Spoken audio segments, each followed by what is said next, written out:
प्रिय विद्यार्थियों नमस्कार। मैं अजय कुमार मिश्रा, आपका संस्कृत अध्यापक। विद्यार्थियों, आज हम पाठ 2 का अध्ययन कर रहे हैं, जिसका हिंदी अनुवाद आपको इस वीडियो के माध्यम से दिखाई देगा और साथ में संस्कृत भी। कालबोधा। शिष्य महोदय, रात्रि दिवसयो विभाजनं कथं भवति? गुरु, पृथ्वी गोलाकारा विद्यते, एषा अहर्निशं केंद्र परिभ्रमति। यदा अस्या या भागा सूर्यस्य सम्मुखे भवति तत्र सूर्यस्य किरणाः पतन्ति, तदा दिनं जायते। यस्मिन् भागे किरणाः न पतन्ति तत्र अंधकारः भवति, रात्रिश्च जायते। सूर्यः प्रातः पूर्वस्यां दिशि उदेति, सायं च पश्चिम दिशि अस्तं गच्छति। एवं सूर्यस्य उदयान्तरं दिनस्य अस्तान्तरं च रात्रि ज्ञानं भवति। दिवादिशानुसारमेव जनाः विविधा क्रिया संपादयन्ति। अनुवाद। शिष्य महोदय, रात और दिन का विभाजन कैसे होता है? गुरु, पृथ्वी गोल आकार की है। यह रात और दिन केंद्र पर अपनी कीली पर घूमती है। जब इसका जो भाग सूर्य के सामने होता है वह सूर्य की किरणें गिरती हैं तब दिन होता है, और जिस भाग में किरणें नहीं गिरती हैं वहाँ अंधेरा होता है और रात्रि हो जाती है।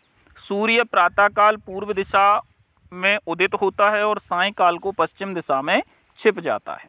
इस प्रकार सूर्य के उदय होने के बाद और दिन के अस्त हो जाने के बाद रात्रि का ज्ञान हो जाता है। दिन और रात्रि के अनुसार ही मनुष्य अनेक प्रकार के कार्य पूर्ण किया करते हैं। शिष्य, सप्ताहे कति दिनानि भवन्ति? गुरु, सप्ताहे 7 दिनानि भवन्ति। तेषां नामानि तु रविवासरः, सोमवासरः, मंगलवासरः, बुधवासरः, गुरुवासरः, शुक्रवासरः, शनिवासरः चेति। शिष्या, वर्षे कति मासा भवन्ति? गुरु, वर्षे 12 मासा भवन्ति। तेषां नामानि तु चैत्रः, वैशाखः, ज्येष्ठः, आषाढः, श्रावणः, भाद्रपदः, अश्विनः, कार्तिकः, मार्गशीर्षः, पौषः, माघः, फाल्गुनः चेति। शिष्य, तिथ्यः कति भवन्ति? अनुवाद। शिष्य, एक सप्ताह में कितने दिन होते हैं? गुरु, एक सप्ताह में 7 दिन होते हैं। उनके नाम हैं रविवार, सोमवार, मंगलवार, बुधवार, गुरुवार, शुक्रवार तथा शनिवार। शिष्य, एक वर्ष में कितने महीने होते हैं? गुरु, एक वर्ष में 12 महीने होते हैं। उनके नाम हैं चैत्र, वैशाख, ज्येष्ठ, आषाढ़, श्रावण, भाद्रपद, आश्विन मतलब कुमार, कार्तिक, मार्गशीर्ष मतलब अगहन, पौष, माघ और फाल्गुन मतलब फागुन। शिष्य, तिथियां कितनी होती हैं? गुरु, प्रतिपक्षम तिथिया 15 भवन्ति।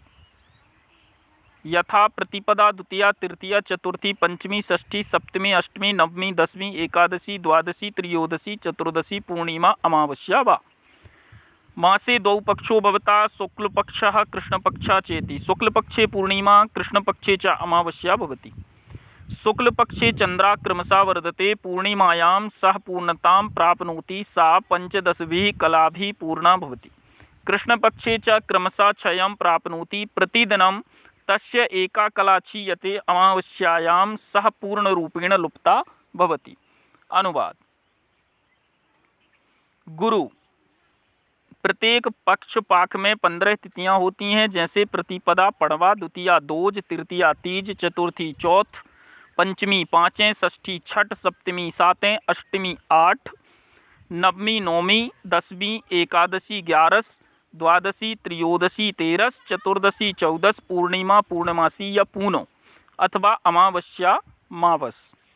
महीने में 2 पक्ष होते हैं, शुक्ल पक्ष और कृष्ण पक्ष।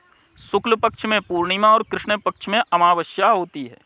शुक्ल पक्ष में चंद्रमा धीरे धीरे बढ़ता जाता है, पूर्णमासी को वह पूर्णता को प्राप्त कर लेता है, वह 15 कलाओं से पूर्ण होता है, और कृष्ण पक्ष में क्रमशः क्षय क्षीणता को प्राप्त कर लेता है। प्रत्येक दिन उसकी एक कला क्षीण हो जाती है, अमावस्या को वह पूर्ण रूप से छिप जाता है। शिष्य, वर्षे कति ऋतवः भवन्ति? गुरु, चैत्र वैशाखयोः, वसंत ज्येष्ठमास्योः, ज्येष्ठाषाढ़स्योः, ग्रीष्म श्रावण भाद्रपदयोः, वर्षा आश्विन कार्तिकयोः, शरदः मार्गशीर्षस्य शिशरा एवं षड् ऋतवा भवन्ति शिष्या एकादशता विशन्ति पर्यन्तं संख्यां गणय। शिष्य आम एकादश द्वादश त्रयोदश चतुर्दश पंचदश षोडश सप्तदश अष्टादश नवदश विंशति। गुरु साधु वत्स सम्युक्तम अनुवाद शिष्य वर्ष में कितनी ऋतुएं होती हैं? गुरु चैत्र और वैशाख में वसंत, ज्येष्ठ और आषाढ़ में ग्रीष्म, श्रावण और भाद्रपद में वर्षा, अश्विन और कार्तिक में शरद, मार्गशीर्ष, अगहन और पूस में हेमंत, माघ और फाल्गुन में शिशिर। इस तरह 6 ऋतु होती हैं। ये शिष्य 11 से 20 तक की संख्या गिनो। शिष्य जी हाँ 11 12 13 14 15 16 17 18 19 20। गुरु बहुत अच्छा वत्स, ठीक बताया है। इस प्रकार से बच्चों इस पाठ 2 का अनुवाद है और इसका संस्कृत में जो वाक्य हैं वो संस्कृत वाक्य और हिंदी अनुवाद दोनों ही हैं, जिसको मैंने आपको समझाया है। इसमें यदि आपको कोई समस्या है तो आप मुझे शाम को 5 से 5:30 तक फ़ोन अथवा मैसेज कर सकते हैं, जिससे मैं आपकी समस्या का समाधान कर सकूं। बहुत बहुत धन्यवाद। नमस्कार।